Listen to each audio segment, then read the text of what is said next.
Hai, Assalamualaikum warahmatullahi wabarakatuh. Berjumpa lagi dengan saya dalam mata pelajaran Bahasa Indonesia untuk kelas 10 tingkat SMA.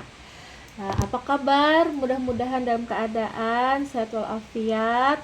Dalam pertemuan kita yang kedua ini pada tanggal 6 bulan 2 2026 di mata pelajaran Bahasa Indonesia yang kita sambung lagi ya, tentang menemukan informasi pada sumber pendukung.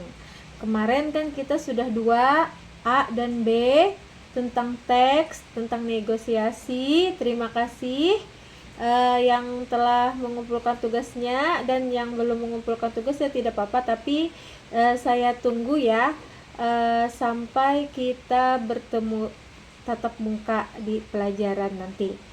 Dan yang ketiga ini menentukan informasi pada sumber pendukung. Menemukan informasi berupa penjelasan makna, kata, dan dari sumber pendukung lain seperti kamus, seperti ensiklopedia, kemudian dan tesaurus. Mungkin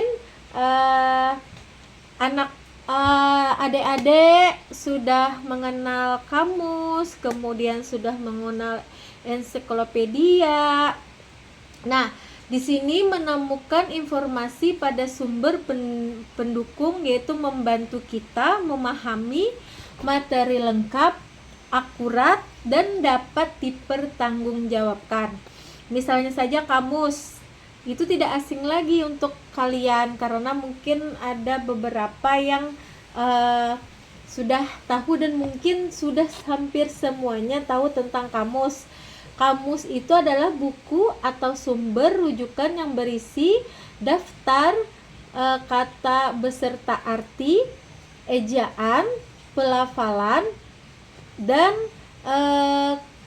kelas katanya yang disusun berdasarkan urutan alfabet ya.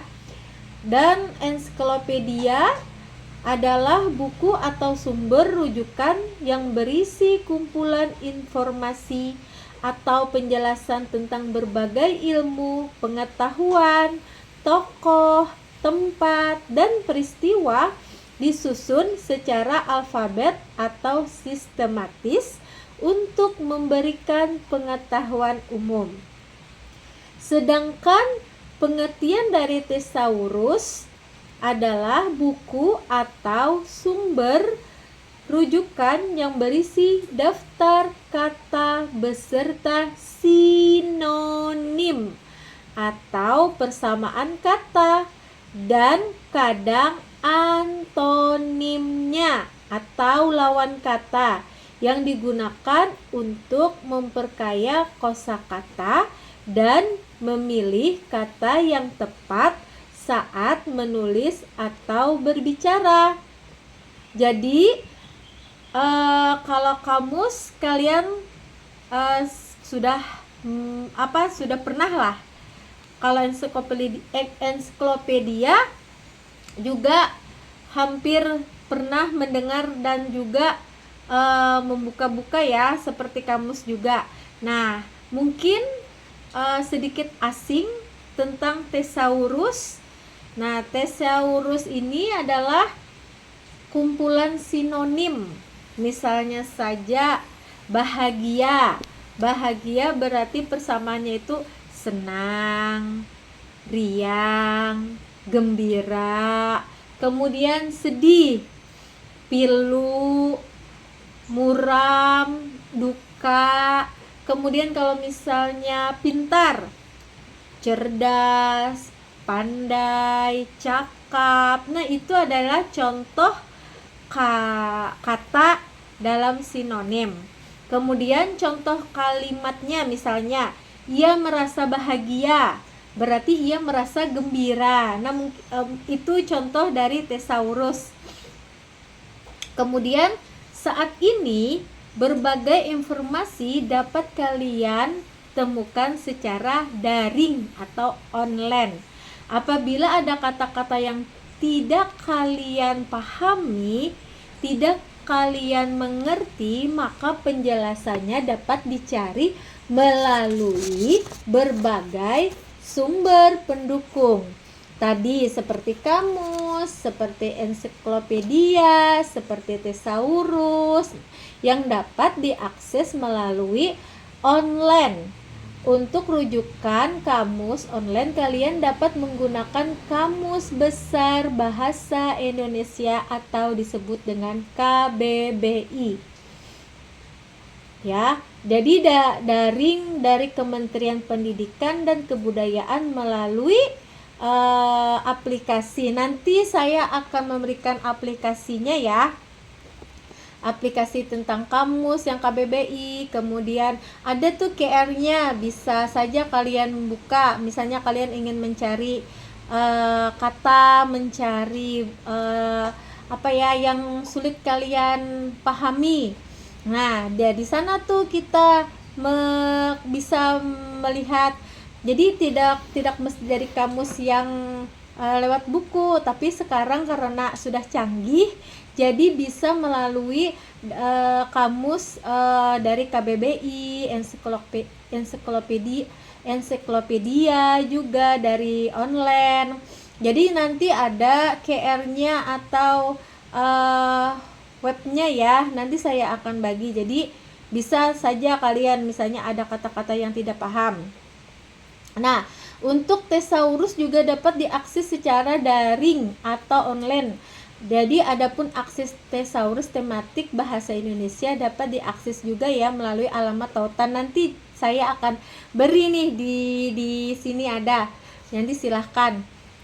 Kemudian sumber pendukung lainnya ensiklopedia juga ada dari kan ada di cetak di perpustakaan, sering tuh dapatnya seperti kamus juga. Namun sekarang ensiklopedia daring yang saat ini banyak digunakan adalah Wikipedia, dapat diakses kode QR-nya juga ya, nanti saya beri juga. Nah, untuk selanjutnya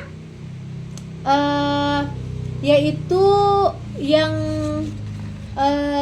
pelajaran yang selanjutnya itu memahami unsur kebahasaan dalam teks negosiasi. Kan kemarin sudah ada tuh Pian maulah tugas-tugas tentang negosiasi. Jadi maksudnya di sini adalah mampu mengenali dan menggunakan bahasa yang tepat, sopan dan efektif dalam bernegosiasi supaya tercapai kesepakatan. Jadi misalnya dalam teks negosiasi kemarin yang saya berikan contoh di sana ada kata ganti, misalnya kata ganti yang digunakan misalnya kata ganti saya, kan ada kan kemarin semalam contohnya yang saya beri foto. Nah, itu silahkan dibaca. Di situ ada